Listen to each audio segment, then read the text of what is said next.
but I said this book reminded me of literally a book version of a Nollywood movie. Now, when I'm watching Nollywood movies, listen, there's mix-up, there's pasa. I love it. There's pasa in this book.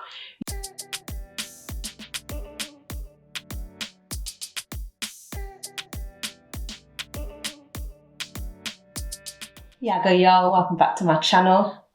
Another one. It's another book review, so let's just jump straight in.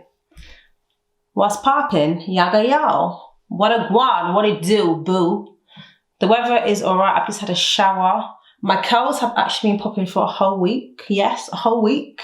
And we have a new book for you. It's by Lizzie Damilola Blackburn. And the book is called Yinka, Where Is Your Husband? Yinka, where's your husband? So, the book cover, the book cover is amazing. Amazing, I love it. You got the ring, you got the black girl with a fro, you got the hoops. If I could give like an all-purpose seasoning just for the book cover alone, I stand, the book cover would get 10 out of 10. So the book's about Yinka. So Yinka has a whole lot going on. Yinka basically, let me read you to blur. Head swoosh in my direction, and despite my attempts to avoid eye contact with my aunties, I can tell they're grinning at me encouragingly. Lord, I pray that this year will be the year that Yinka finds her husband. I inhale to stay calm. My time will come, I know it will. Listen, in certain cultures, so this book is based around the Nigerian culture. Yinka is a 31-year-old from South London.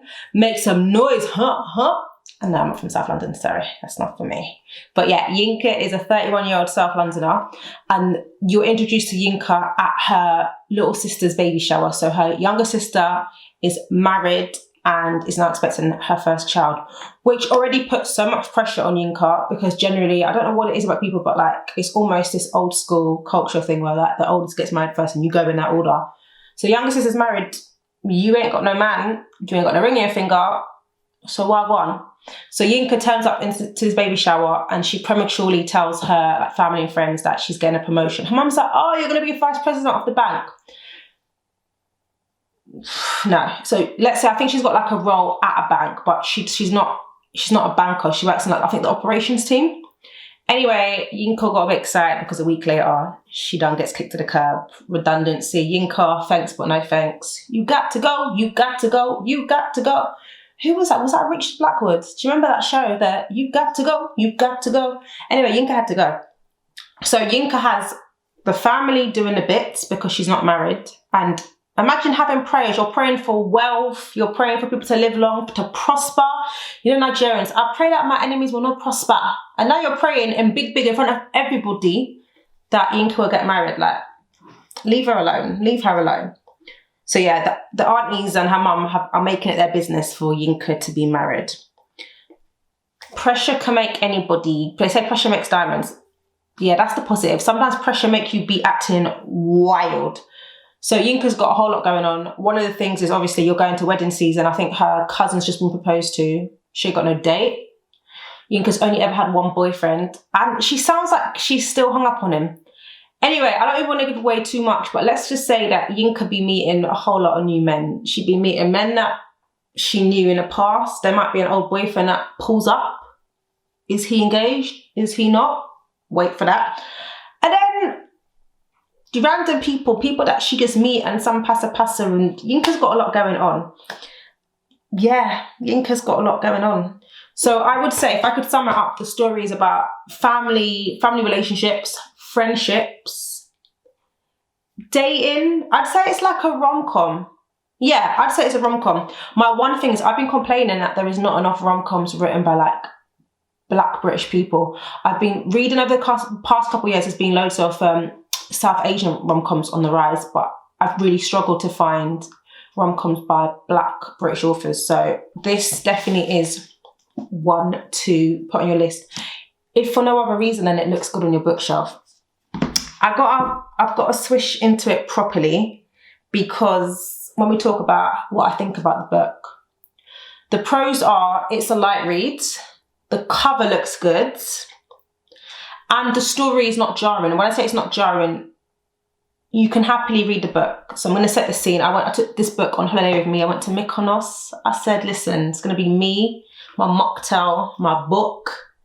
It's going to be nice. And it was a cool read. It was a cool read. But was it all-purpose seasoning? Definitely not. It fell flat. I found the book to be very surface level. So things came up which I thought were important. Discussions about therapy, colorism, societal or more cultural pressures, to get married and to settle down and put up with certain stuff. But anything proper long-term and something that's going to make me remember this book for a specific reason, no. I feel like the author, even though she made a good effort, she tried to cover too many different things.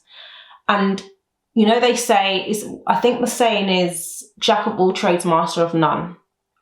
I would have preferred if the author became a master of one rather than trying to be a jack of all trades, because they just tried to cover too many subjects. And for me, it just fell flat. None of them were memorable. I've written about this on my blog, www.frizzandgo.com. But I said this book reminded me of literally a book version of a Nollywood movie. Now, when I'm watching Nollywood movies, listen, there's mix-up, there's pasa. I love it. There's pasa in this book. Yinka has a cousin called Ola, and her and Ola, there's always some beef going on. So that happens. I can't lie. One of my favourite parts was when Yinka finally blew, Yinka blew. Yinka said, you want to go low? I will go lower. Ha ha. So that was mad. I enjoyed that because I like a bit of mix up in my stories. But some of the bits were really superficial. I'll give you an example. I think near the end where I think it's her turn to pray and she prays. So yeah, it's her turn to pray and all her aunties, I'm assuming they're hoping that she's going to pray for her husband. And then she makes this big speech, basically I hope that I find love in my own time when I'm ready and that. And I like that for her. But then it was her and her mum suddenly. Her mum had been closed off the whole story, and then right at the end, some really squashed version. Me and mum made up, and my mum was like, "I did this because of you," and I was just like, really? It's giving me Nollywood, you big pinnacle, and yeah. So yeah, I would say, I have my 5 colour, I've got my 5 scheme. So if you're new to the channel, number 1 is CO2, basically dead. Number 2 is salt. 3 stars is pepper. 4 stars is mixed herbs, and 5 stars all-purpose seasoning. I'm gonna say it's pepper. It's pepper. 394 pages, including the acknowledgements. Like I said, it's a good read. There's no point where you sit and just say, this is jarring, I can't read anymore. So that's good. You're not thinking, this is dead. It's not dead. It's just not, it's not flavorful. That's just it, really. There were some things that really made me laugh. So I spoke about the argument, a big blowout that she had with her cousin. But there was another thing that made me laugh personally, and it's because it made me think about my mum. So Yinka's mum basically is convinced that she's a banker. So when she hears that she's up for the promotion, she's like, she's going to be the vice president of the bank. Yay, big things. Big things are gone. And it reminds me of my mum, who basically up to now believes I did a business management degree. For the record, I did not. No. But because she thinks that, when her friends' children are venturing into doing a business degree or, I don't know, A-levels or whatever, speak to Sylvie. She done a business degree. She can give you tips. Then I have to have an awkward conversation with the girls or whoever and say I don't study business. So yeah, mums really do be hearing whatever they want to hear and making 2 + 2 making 20. Literally. But yeah, I think it's going to be a nice addition to my shelf. It's going to look pretty. And I feel like in a year or 2, if I want a lightish read, I'll pick up the book again. I will read it again. But it's not going to be my favourite memorable read. That just is what it is. Not every book has to be your favourite. Sometimes you could be there for a good time, not a long time. You feel me? On that note, I'm here for a good time, not a long time. So I'm essing out. I've got stuff to do. Put some lip gloss on, you know, I've got stuff to do. So, peace out. Like, subscribe, and leave some commentary below. Have you read this book? Are you like, Sylvie, bro, you're like, what are you talking about? This is my favourite book. Or you're like, sis, actually, you hit the spot. Let me know.